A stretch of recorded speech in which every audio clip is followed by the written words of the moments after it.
जी ने कहा कि राम, एक प्रश्न मेरे मन में है कि लोग वन जाते हैं, धर्म के कार्य के लिए जाते हैं तो गुरु की आज्ञा लेकर और गुरु को प्रणाम करके जाते हैं। आप ऐसे ही चले गए। बोले उसके लिए मैं क्षमा प्रार्थी हूँ प्रभु। मैंने अपनी आंखों से, अपने हृदय से आपको नतमस्तक होकर प्रणाम तो किया था, पर ये शरीर आपके चरणों को छू नहीं पाया, क्योंकि मैं आज्ञा का उल्लंघन करने की ताकत नहीं रखता, मैं सामर्थ्य नहीं रखता हूँ, मैं असमर्थ हूँ आपकी आज्ञा का उल्लंघन करने।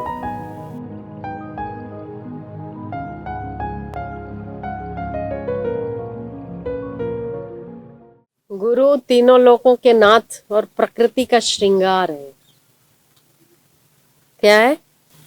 गुरु तीनों लोकों के नाथ और श्रृंगार, प्रकृति का श्रृंगार है। सबसे परमात्मा की सबसे अनुपम कृति देखनी हो मनुष्यों में, वो गुरु है।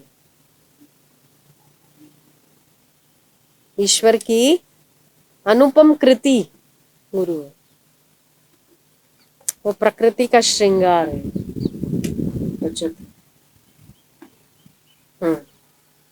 प्रकृति उनकी इच्छाओं का अनुसरण करती है। प्रकृति उनकी इच्छाओं का अनुसरण करती है। देवगण उनके चरण रज की कामना करते हैं। उन्हें ब्रह्मा, विष्णु और शिव एवं उन सबको सत्ता देने वाला परब्रह्म परमेश्वर का रूप माना गया। गोविंद से बढ़कर गुरुदेव को दर्जा दिया गया। कबीर साहब भी कहते हैं, गोविंद के भुज चार है, गुरु के भुज है दोए, गोविंद करे सो कर न सके, गुरु करे सो होए। गोविंद करे सो कर न सके, गुरु करे सो होए। गुरु की श्रेष्ठ महिमा कबीर, नानक, जितने भी ग्रंथ हैं उन सभी ने गाई। स्कंद पुराण में शिव जी ने भी गाई। भगवान राम ने तो अपने व्यवहार से ही बता दिया।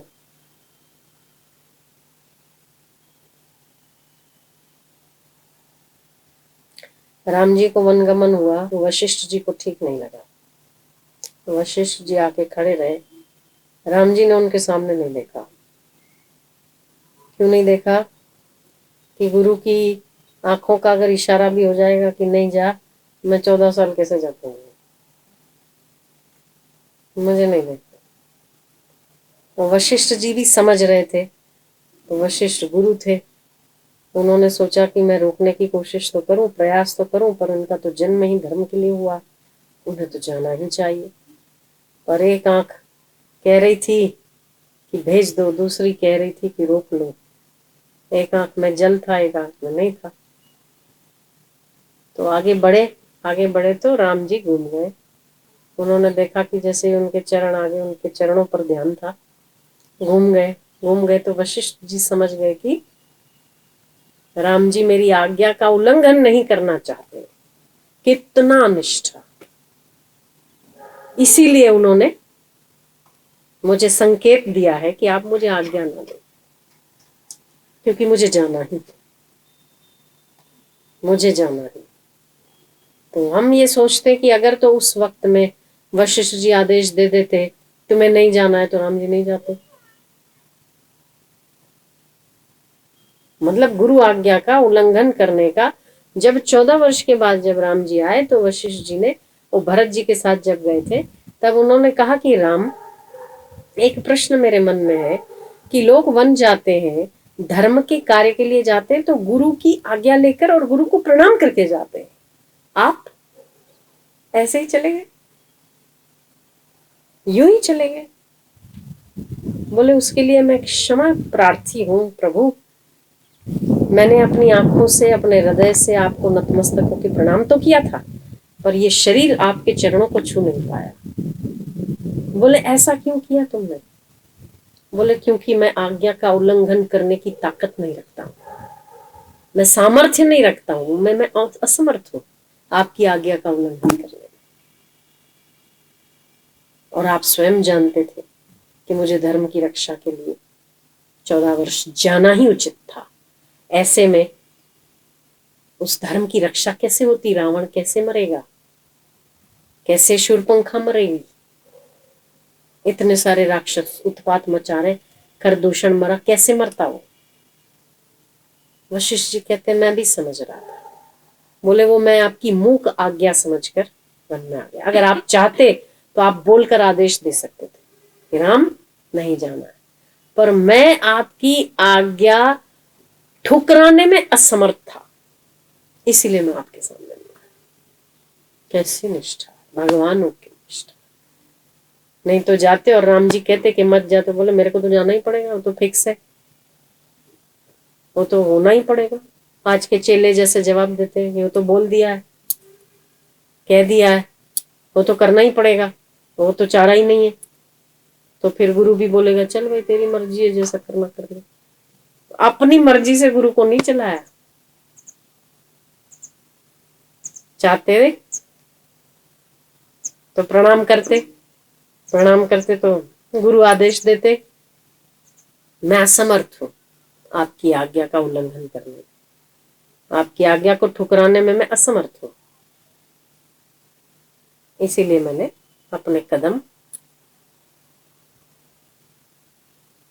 प्रणाम तो किया पर लोक दृष्टि से सम्मुख नहीं आए, क्योंकि उसके हृदय के भाव को राम जी जान गए थे कि उन्हें पीड़ा हो रही है मेरे जाने की। अगर इन्होंने कुछ कह दिया इस वक्त में तो मैं आगे का उल्लंघन नहीं कर पाऊंगा।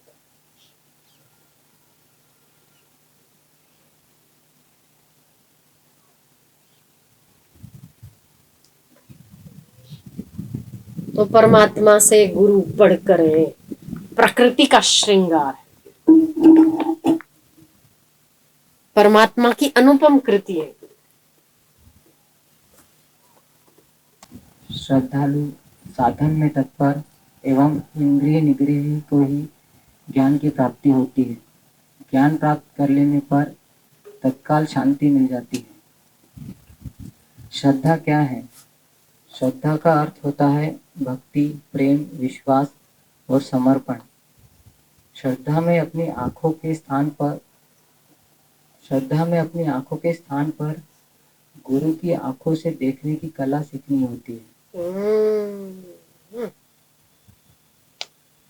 श्रद्धा वो चीज है, आप गुरु के सामने जैसा कार्य करते हैं, गुरु के पीछे उनकी अनुपस्थिति में यही सोचकर अगर कार्य करते हैं तो आप उत्तम शिष्य हैं। कि अगर मेरे गुरु होते तो क्या मैं ऐसा करता, वो सामने खड़े होते तो क्या मेरे से ऐसा होता। अगर तो आप ये सोचकर कार्य करते तो आपका कार्य न कभी बिगड़ता, न कभी असफल होता, न कभी आप परेशान हो सकते, न कभी दुखी।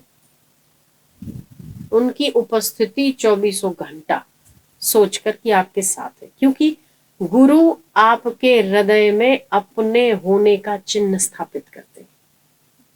कबीर जी ने बहुत सुंदर साखी में एक चीज कही कि जब आप मृत्यु को प्राप्त होते हैं ना, तो जैसे एक शॉपिंग सेंटर पे लाइन लगती है बिल पास होने की, ऐसे अभी भी इस समय कई लोग इस घड़ी पे हजारों की संख्या में मर रहे हैं, ठीक है। और यमराज एक है, वहां से पास होकर ही जाना पड़ता है। कहीं पर भी गति मिलती है तो वो एक दरवाजा है, चुंगी नाका बोला जिसको, ऑक्ट्रॉय नाका, जिसे पास होकर ही गाड़ी आगे बढ़ती है। राजस्थान से गुजरात आएगी तो चुंगी नाका लगता है, गुजरात से उदयपुर जाएगी चुंगी नाका लगता है, वहां से हरियाणा जाएगी चुंगी नाका लगता है, ऑक्ट्रॉय नाका जिसको, वहां से पास होना पड़ता है गाड़ी में।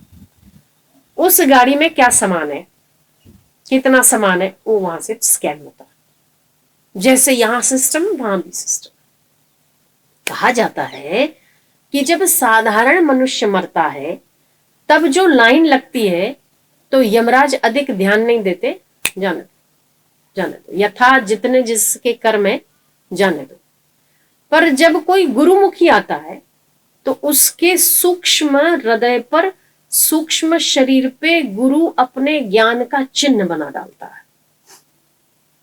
ये कहीं भी जाए तो मेरा चेला है, अपने होने का वो चिन्ह स्थापित करता है। तो जब उस चुंगी नाके से गुजरता है गुरुमुख तो यमराज उसे स्पेशल ट्रीटमेंट देता है। ये देखने के लिए कि इसकी उत्तम से उत्तम गति कैसे, क्योंकि ये गुरुमुख है। कैसे हम बताते हैं। बहुत सारी ट्रक है, बहुत सारा सामान आ रहा है, कहीं कोटा पत्थर है तो कहीं मूर्तियां आ रही है राजस्थान से, ठीक है, मार्बल आ रहा है राजस्थान से, राजस्थान से कपड़ा आ रहा है। चलो इतनी सारी ट्रकें गुजर गई गुजर गई गुजर गई, जाने दो, फाइन भरो, जाने दो, इतना माल है, जाने दो, ठीक है, फाइन लगता है।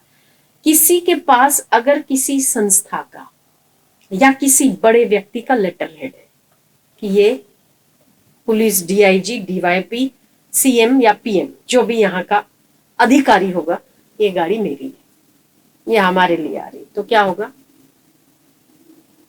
क्या होगा?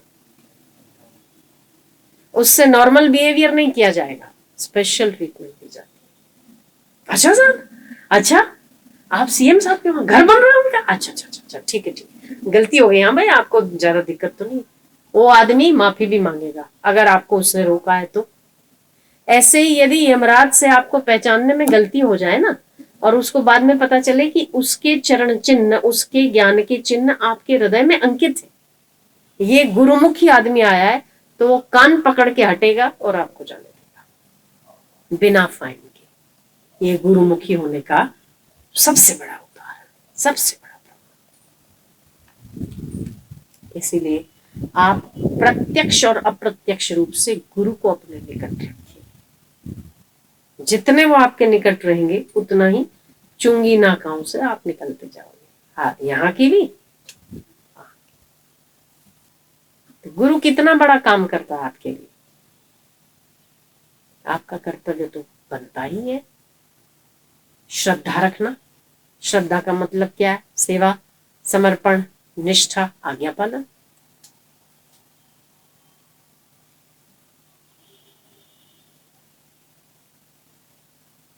सही है, ठीक है। श्रद्धा एक भाव विभोर आनंद का नाम है।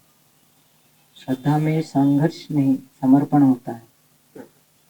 श्रद्धा में संघर्ष नहीं होता, समर्पण होता है।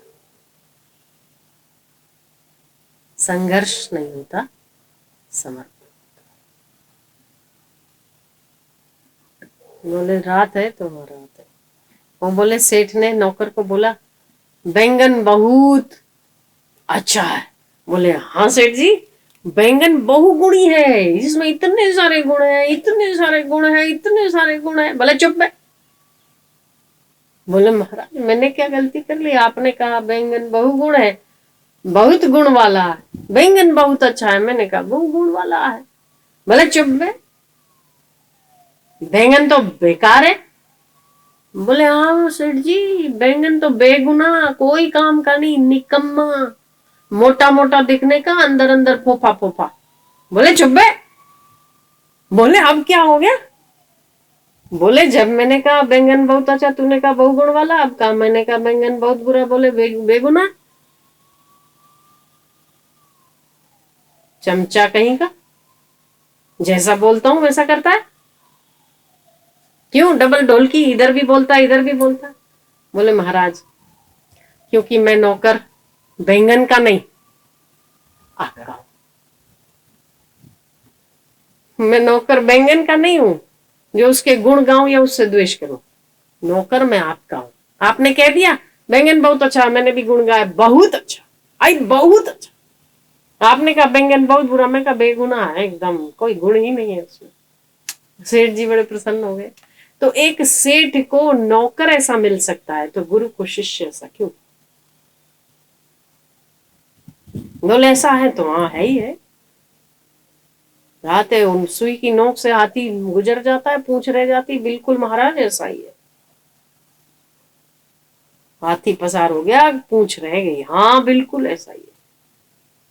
वो बोले बड़े पाइप में से पूंछ पूंछ रह गई, हाथी हाथी गुजर गया। और बड़े जंगल में पूंछ नहीं निकल पाई, हाथी चला गया। हाँ महाराज ऐसा ही है। तो आपके भीतर समर्पण जितना अधिक है उतने ही आप निष्ठावान अधिक है। जितनी आपकी निष्ठा अधिक है उतना ही आपका कल्याण पक्का। तो श्रद्धा में संघर्ष नहीं होता। क्या होता है? संघर्ष नहीं होता, लड़ाई झगड़ा नहीं होता। श्रद्धा उसको नहीं कहते। तो फिर दिखावा है श्रद्धा के नाम पे, नाटक। तो श्रद्धा गुरु प्रकृति का अनुपम उपहार है शिष्यों को, परमात्मा की अनुपम कृति है, इस प्रकृति का श्रृंगार है गुरु। मनुष्यों में श्रेष्ठ से श्रेष्ठतम कृति परमात्मा ने बनाई है गुरु। उस गुरु को श्रद्धा से जीता जा सकता है। श्रद्धा ही एकमात्र रास्ता, न रुपया न पैसा। रुपया पैसा तो प्रतीक है श्रद्धा का, फूल, पदार्थ, चीज, वस्तु। श्रद्धा होगी तो ये सब भी है।